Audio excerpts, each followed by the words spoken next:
por Puebla FM 105.9. Soy Ibero Puebla.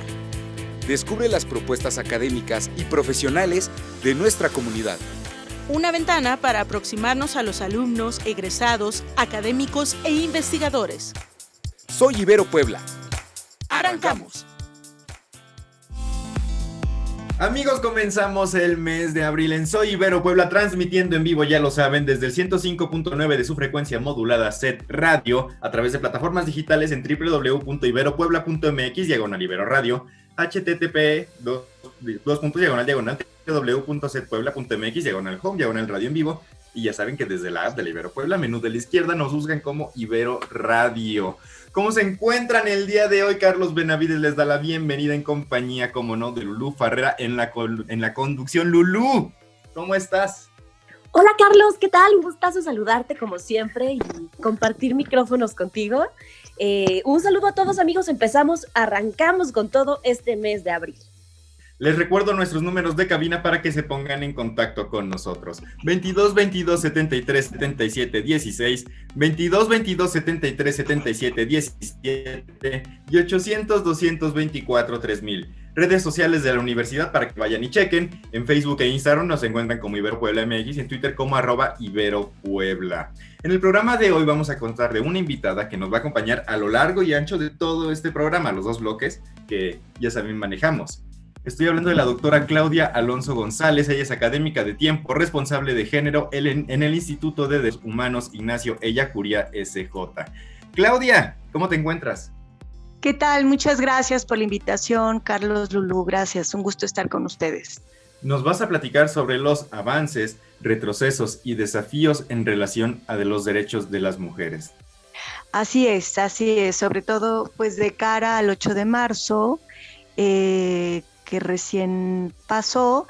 Creo que vale la pena hacer un recuento de estos avances y retrocesos a lo largo del año transcurrido entre el 8 de marzo del 2020 y este 8 de marzo 2021.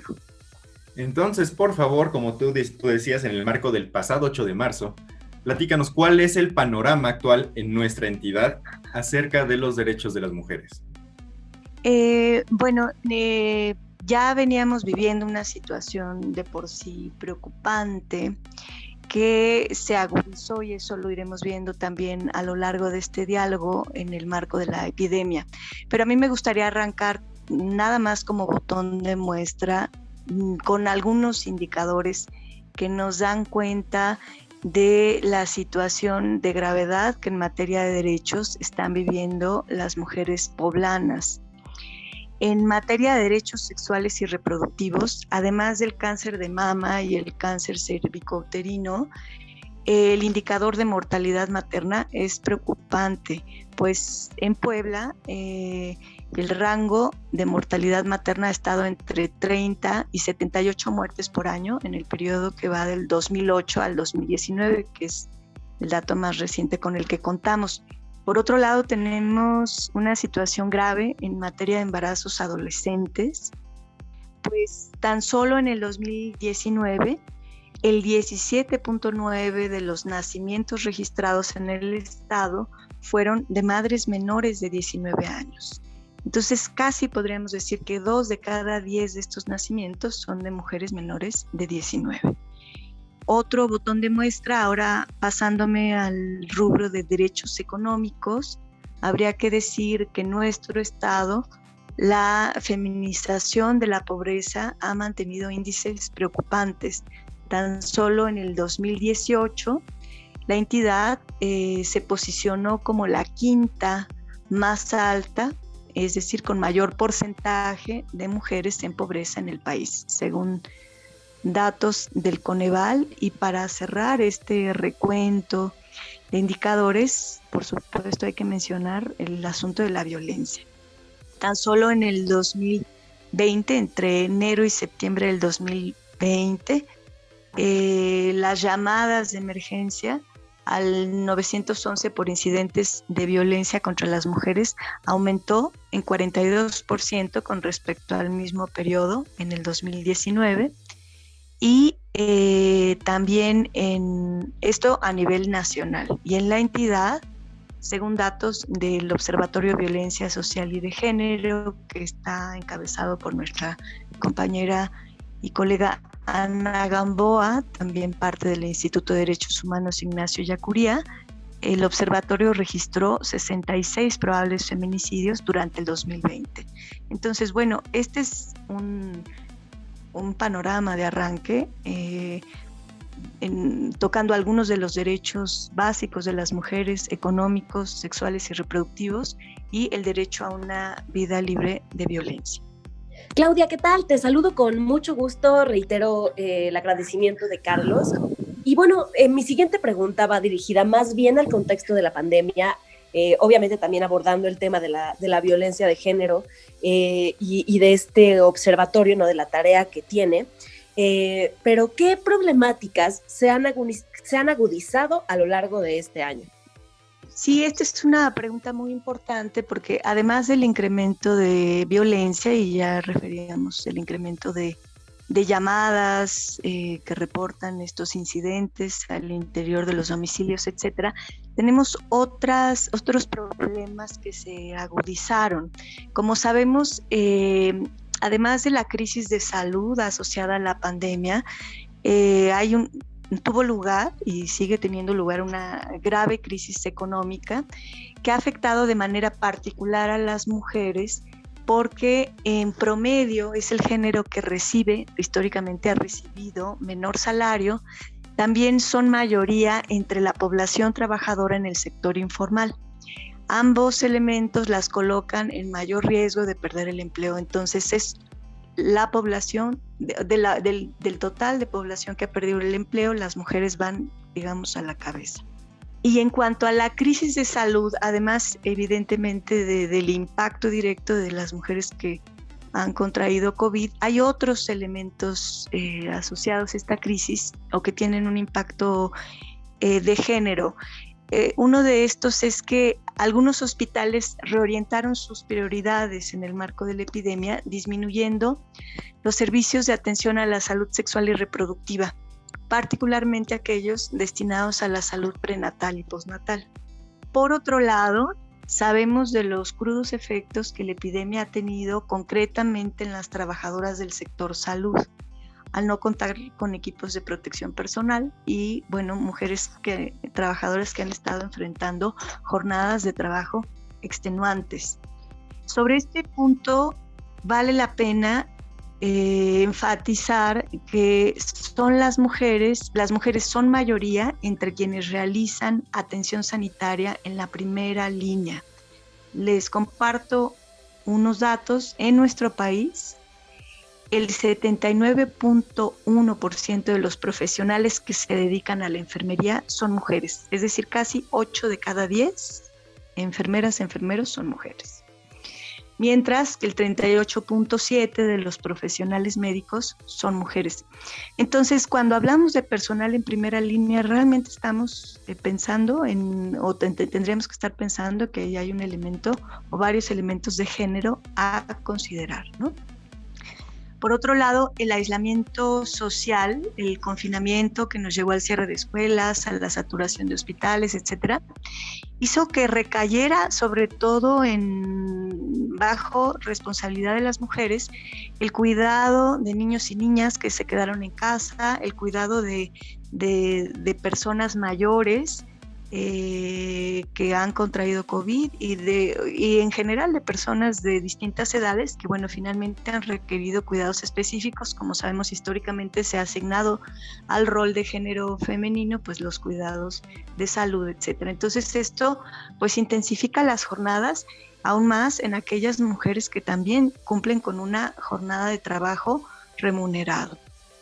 Continuando y sin perder el pábulo de lo que ha sido el ciclo de este año, ¿qué otro contexto nos podrías brindar con respecto a este tema de género, ¿no? Enfocado evidentemente en los derechos de las mujeres y aquí en el Estado? Sí, bueno, efectivamente regresando a este balance de conjunto de lo que ha sido este año en materia de derechos, también habría que compartir, bueno, no solo los desafíos, como mencionábamos al inicio, sino los avances. Y ahí yo me quiero detener en en las reformas jurídicas que tuvieron lugar a lo largo del 2020. Justamente después de marzo del 2020, tuvimos por lo menos 5 reformas. Bueno, ha habido reformas en distintos rubros, pero yo me voy a detener en las reformas a la ley para el acceso de las mujeres a una vida libre de violencia para el Estado de Puebla. Y me voy a detener ahí no solo porque fue uno de los marcos jurídicos que fueron mayormente modificados en este año, sino también porque es al día de hoy nuestro referente, probablemente el referente más importante cuando hablamos del derecho a una vida libre de violencia. A esta ley, que normalmente la referimos como una ley de acceso, se incorporó la violencia digital. Esta no estaba. Ya había un debate a nivel del Congreso de la Nación, se hizo la modificación a nivel nacional y después vino la reforma, se incorporó la violencia digital a la ley de acceso. También se incorporó la violencia mediática, la violencia política, la violencia obstétrica y el protocolo ALBA. De estas, solo la violencia obstétrica tuvo una modificación posterior en el Código Penal. Y bueno, ahí nos podemos detener un poco más si ustedes gustan, pero a menos que tengan otra pregunta sobre este punto. Si lo consideras pertinente, por favor. Tal vez nada más como para ir visualizando, o sea, de cara a estas reformas, qué representan para este año, ¿no? Nada más la tipificación o la inclusión de la violencia política a la ley de acceso, comentar que esta modificación también se hizo en el Código de Instituciones y Procesos Electorales del Estado de Puebla, a la par de otra modificación muy importante que es la paridad, la posibilidad de que las mujeres vayan en condición de paridad en las candidaturas. En un año electoral esto nos abre un capítulo nuevo, nos representa la posibilidad de que se configuren de forma muy distinta los congresos, que además estos son reformas no solo a nivel local, sino son reformas que se han dado a nivel federal y en otros estados, pero que también nos dejan el desafío de generar procesos de armonización, porque si bien estas reformas están en la ley de acceso, no todas, salvo, repito, la violencia obstétrica, están en el Código Penal. Nos generan también una necesidad de capacitación sobre estas nuevas tipificaciones o integraciones, capacitación a quienes están encargados de procurar e impartir justicia y por supuesto necesitamos de procesos de exigibilidad para que estos nuevos marcos jurídicos se cumplan. ¿Qué otros, digamos, logros, avances hemos logrado observar en este mismo periodo de tiempo, del 8 de marzo de 2020 al 8 de marzo del 2021, en materia, claro, de los derechos de las mujeres? Uh-huh. Bueno, tenemos estos nuevos elementos en nuestros marcos jurídicos que van a requerir también nuevas estrategias de exigibilidad, de acceso a la justicia, pero además habría que decir que el feminismo no paró, ¿no? El feminismo, a pesar del confinamiento, siguió intensificando la acción colectiva de formas, creo, innovadoras a través de las redes sociales, pero también saliendo a las calles. Tuvimos en este año distintas formas de expresión y movilización, tomas de comisiones de derechos humanos estatales, algunas de ellas fueron tomas simbólicas, tomas de congresos, por supuesto las marchas en todo el país del 8 de marzo. Entonces creo que tenemos como mucho movimiento, tanto en el ámbito jurídico, legislativo, en el ámbito de los movimientos sociales, y ahí me gustaría moverme un poco más hacia ¿qué vinculación tiene esto con instituciones como la nuestra, ¿no? Cuando hablamos de universidades. Y ahí, bueno, tocaríamos algunos temas, si están ustedes de acuerdo, sobre cómo nos interpela a las universidades o cuáles son las problemáticas particulares, nuevamente de cara a los derechos de las mujeres que estarían viviendo, bueno, nuestras estudiantes particularmente. Así es, mi querida Claudia. Me parece que esta brecha o este lapso de tiempo que ocurrió desde el año pasado, que me parece que también es un 8 de marzo memorable, ¿no? Precisamente, Claudia, pues en este sentido, con respecto a la pregunta de lo que sucedió y todos los avances que se han tenido, ¿no?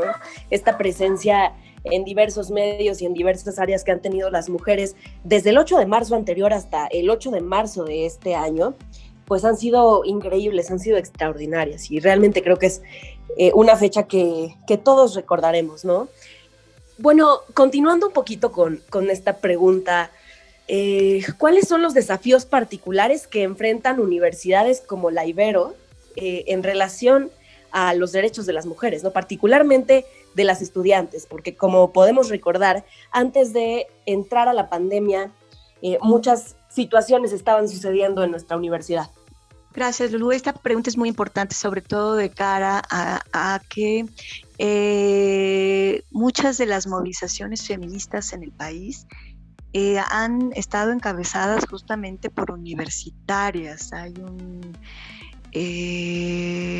habido iniciativas muy interesantes al interior de las universidades, la formación de colectivas, incluso algunas tomas de instituciones como la Universidad Nacional Autónoma de México. Entonces, a mí me gustaría hacer una reflexión más amplia, más que la Ibero en particular, de la problemática en las instituciones de educación superior, porque creo que son problemáticas que compartimos y que vale la pena reflexionar también desde qué es lo que se ha presentado o lo que se ha aportado desde algunas investigaciones que se hacen sobre la situación de desigualdad de las mujeres al interior de las universidades. Entonces, bueno, el primer punto es justamente las situaciones de desigualdad y discriminación, que puede ser a veces discriminaciones muy sutiles, comentarios entre comillas sutiles al interior del aula, pero que van generando un ambiente que no es propicio para el logro educativo, ¿no? Y que en su expresión, digamos, que van teniendo expresiones cada vez más intensas en la vida cotidiana, que puede ser dentro de los campus universitarios o fuera de los campus universitarios, pero en el marco de relaciones escolares. ¿A qué me refiero? Que a veces algunas de estas situaciones de violencia se dan entre pares, entre estudiantes o entre profesores y estudiantes, pero fuera de los campus universitarios, y esto también debe ser una preocupación, y lo es, y lo ha sido para la Ibero de Puebla. Bueno, ha sido una motivación para construir el programa de prevención de violencias. Tenemos distintos procesos formativos en la materia, tenemos un protocolo, en fin, pero regresando un poco más como esta problemática más nacional que a mí me parece que tiene que llamar nuestra atención, decir que esta violencia en el ámbito escolar transgrede no solo el derecho a una vida libre de violencia, sino otros derechos humanos, en tanto que vulnera el derecho a la salud, el derecho a la igualdad, a la dignidad, a la libertad, el derecho a la integridad física y emocional, pero incluso el derecho a la vida, cuando estas formas de violencia llegan a su expresión más brutal, que es el feminicidio, que hemos tenido en el país, algunos feminicidios dentro de los campus, ¿no? Tan solo en la INDIRE, que es esta encuesta realizada por el INEGI en su última emisión en el 2016, nos indica que el 41% de las mujeres entrevistadas había sufrido violencia sexual a lo largo de su vida, mientras que el 49% había experimentado violencia emocional. Refiero a estas dos formas de violencia porque son dos violencias frecuentemente identificadas en los estudios en el ámbito escolar, ¿no? Cuando hablamos de violencia de género en el ámbito escolar, sea en cualquiera de sus niveles escolares. Y 1 de cada 4 mujeres entrevistadas en la ENDIRE había experimentado violencia escolar. Es bastante. Y de las agresiones ocurridas en la escuela, el 38.3% fueron agresiones sexuales y el 34.1% fueron agresiones emocionales. Entonces, bueno, coloco eso en la mesa.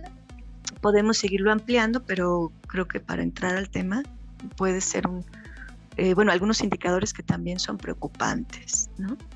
¿Qué más nos gustaría que seguir, como tú dices, ampliando y expandiendo un poco más nuestro panorama en este tema? Pero aquí es donde me correspondería pedirte una reflexión final porque ya no nos quedan tantos minutos como nos gustaría en el programa. Así que, de todo lo que hemos platicado, Claudia, ¿qué reflexión nos dejarías?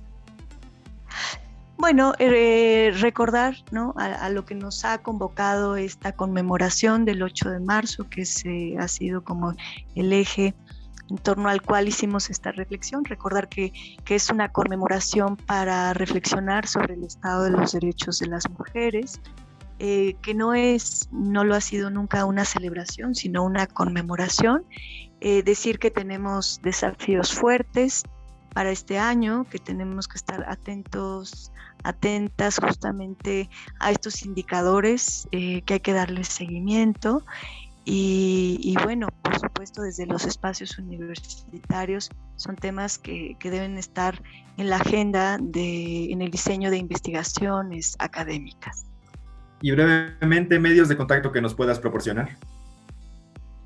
Bueno, estamos en el IDIE, en el Instituto de Derechos Humanos Ignacio Ellacuría. En la página de la Ibero Puebla pueden encontrar en nuestro sitio la información del IDIE y ahí pueden encontrar el correo electrónico de contacto. Por supuesto, está también nuestra página, Facebook y nuestro Twitter del Instituto de Derechos Humanos Ignacio Ellacuría, donde van a encontrar una oferta amplia de actividades relacionadas con los derechos humanos y en este caso desde la perspectiva de género y particularmente con los derechos de las mujeres. Claudia, pues muchísimas gracias por tu tiempo y gracias por acompañarnos en todo este programa. Ha sido un placer. Muchas gracias a ustedes por la invitación. Amigos, ya llegamos al final de esta emisión, Lulú. Ya nos vamos. Ya nos vamos, Carlos, y pues creo que es muy importante siempre continuar como difundiendo este tema, ¿no?, que es de tanta relevancia para nuestro país y para nuestra comunidad universitaria también.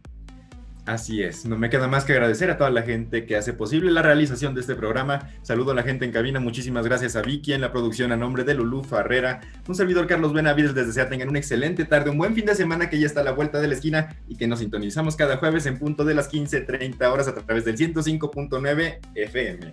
Nos vemos, nos escuchamos y nos sentimos la próxima semana. Cuídense mucho. Adiós. Podcast. Programas.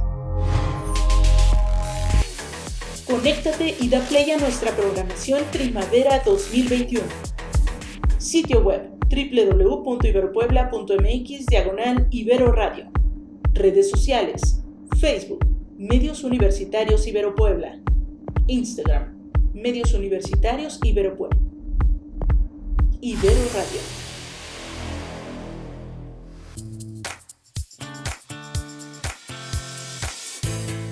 Los alumnos, Egresados académicos, y docentes de la universidad te esperamos en nuestra próxima transmisión. yo soy Ibero Puebla, por el 105.9 de Puebla FM.